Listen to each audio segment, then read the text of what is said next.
Here we go. They're saying let me turn off the stream. Ah, I've heard that one before. Do I take the bait? Do I take the bait and believe it? Do I believe that? Or do I pull out? Ah, the bird is the word. And if you weren't familiar, if you're super new to chess, this means bird's land. Okay. Bishop G7, bird's opening. And I'm going to try this. Okay. Now what? Chop a knight. Go after this pawn. Play c5 here. Knight c6. Knight h6 to one of these two. So many choices, and I don't have good answers to all those. I like this as a start, I think. Or do I? Yeah, let's get that c-pawn involved. And then knight c6. c5 and then knight c6. I have a lot of, well, not a lot. Okay, I have some flexibility with my light square bishop. g4 being the more aggressive. There's also f5. My knight pretty much is going to play here, I think. Huh. d4, do I pin the knight? Or do I capture and then play here?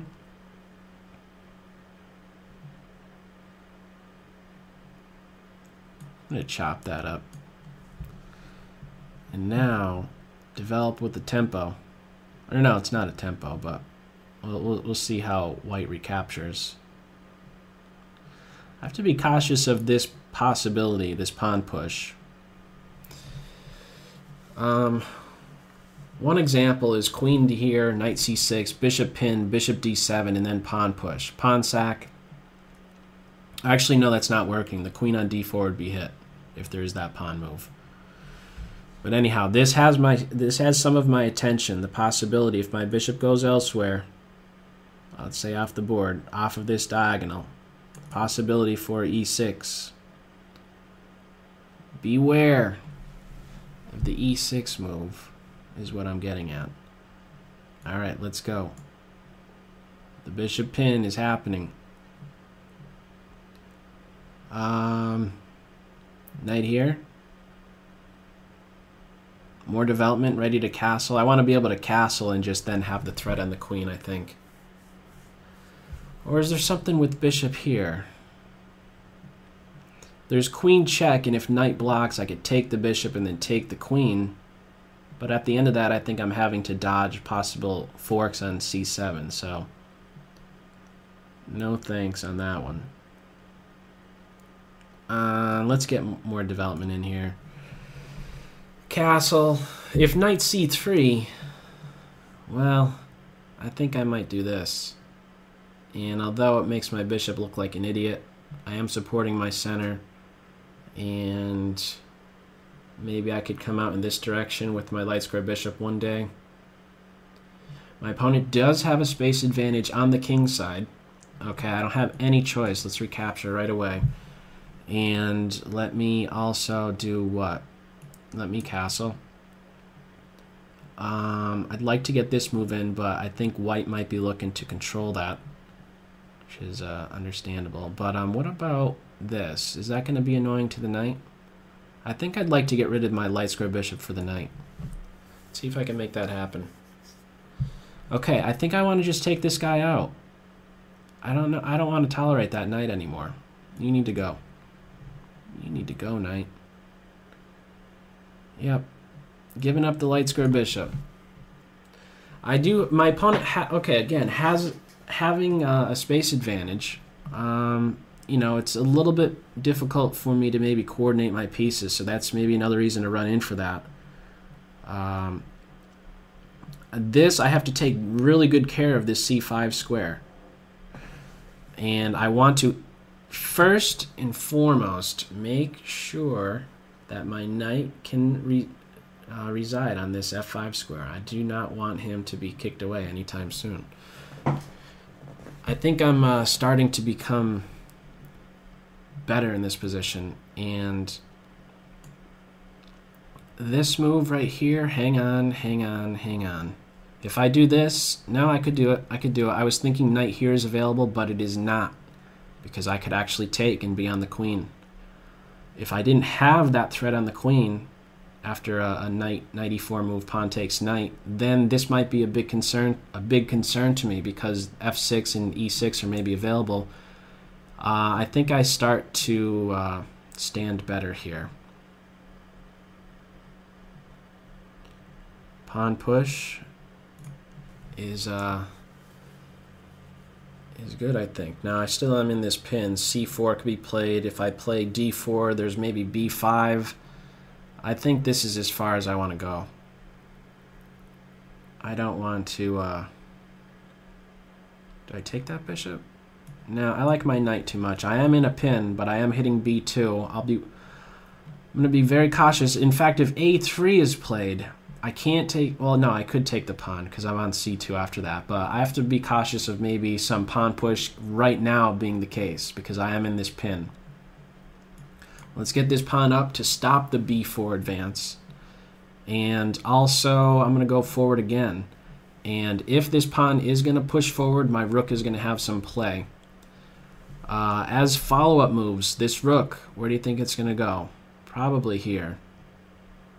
If my knight is challenged, I could consider knight to h4, keeping it on the board. Okay, I take like this, and what? Okay, wait a second. If I play here, pawn push, exploiting this pin, I don't like it. So I need to find a good square to go to. This seems pretty good. Still keeping a close eye on the c5 square. I'm ready to maybe push forward here and then grab this pawn and then place this bishop in a pin.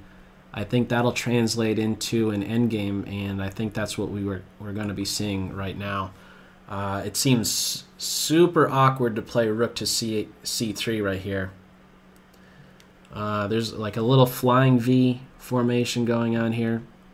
Pawns on light, working well with my dark square bishop, and I think that was probably missed. So let's now sidestep the threat. This is a really big problem for white. My only concern right now is what?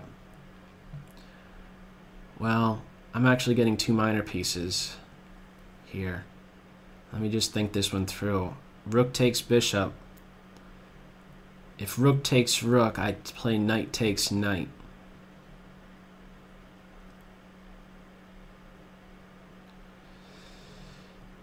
If rook takes bishop and knight takes knight, rook takes rook, knight check, I could just sidestep it. That's I'm winning some stuff there. So I think I can do this, in other words.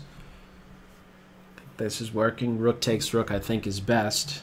I have a small time advantage, and I want to be cautious of this square. This is my only concern at this point.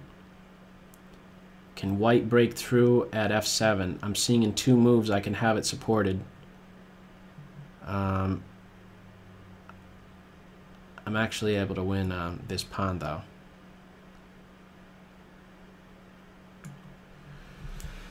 I could always, if I really need to, I could always play rook to f8. I think once this pawn falls, everything falls. King here, I just have a check and the pawn falls.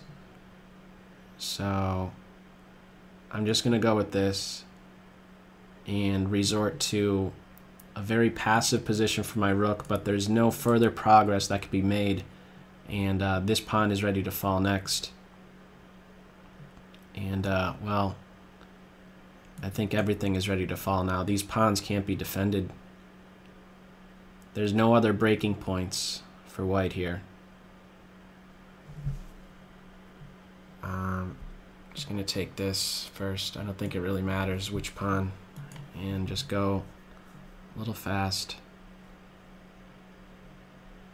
Okay, there wasn't anything to do right there towards the end. Good game, Benko. Let's back up here, and I'll flip the board here, looking at it from your perspective. Let's see, where is there a way to make some improvements? Okay, bird is the word, but we enter something Yeah, I guess d5. I haven't played that much at all here.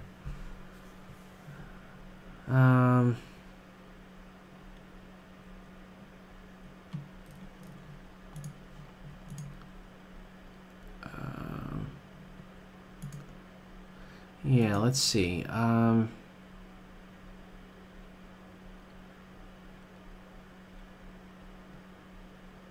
Let's see. Yeah, okay. d5. I'm basically just looking to make this structure flinch right now. There is no d3, at least not without having the queens come off and going uncastled. Yeah, okay, yeah, good point. I'm glad you referenced that. Benko is referencing that it kind of went Frenchy. Yeah, it did enter a French defense type of structure. Now, I think there's improvements maybe right here. I was feeling pretty comfortable as soon as I take out that knight. I think with this resulting structure, you know, I'm going to end up having a lot of space now. This is strictly defensive. Like, my biggest concern is maybe you camping out on the c5 square. So I wonder if that's something you could go with. I wonder what the king move was for. I think maybe white was looking to play this. And maybe getting the king off of this diagonal or something. Oh, no, actually, yeah, that's probably the biggest thing. Just so there's no queen b6 and then taking the pawns type of stuff. But okay, I'm securing my knight position. But right here, I'm wondering about what? I'm wondering about... yeah, I'm wondering about the knight's decision to play to e2. What about a4? And then trying to get on this square. But I'm not even seeing that happen. I'm seeing queen c7, pawn push, and maybe bishop here. Well, I don't know. Maybe I think I would look closer into it. Then I'm not saying like white didn't consider this, but I think being maybe a bit more general about things. I think if you're gonna sit back right here with knight e2, you're really waiting to just really get beat up. Like, I don't know if there's a constructive plan for white to be going with. This knight is really well placed. If there's some idea with the knight move, I guess it is to try and get rid of it real soon with knight e2 to g3. But I don't know. I think black is standing better here. Is there something earlier though? Right here, if we don't have, I'm kind of drawn back to this bishop for knight exchange because that's where we have another. That's where we have another imbalance occurring here. Where, well, what can you do? I wonder if there's something with the knight coming around here, but actually if you do that, maybe I have this f6 strike, so I guess it's kind of tough. Or after knight c3, bishop here, could you try this right now? How about knight d2, b3, c5? I think that could really mess with me. How about this? How about this as an idea? This knight d2 move. And as a follow-up, you might want to be considering h3, g4 stuff. And then these guys, maybe one of these two, maybe both, turn out to be a bit out of play. So maybe this is an idea. I think I don't know what a computer would be suggesting here, but certainly worth a closer look. I say that quite a bit, but anyhow, avoiding this exchange in a position where you have a spatial advantage on the king side with h3, g4 ideas, maybe that could turn out to be pretty decent. Although I guess the most direct thing black would have in response to knight d2 is knight f6 and then maybe a pawn push. But it is giving this knight the e4 square. I don't know.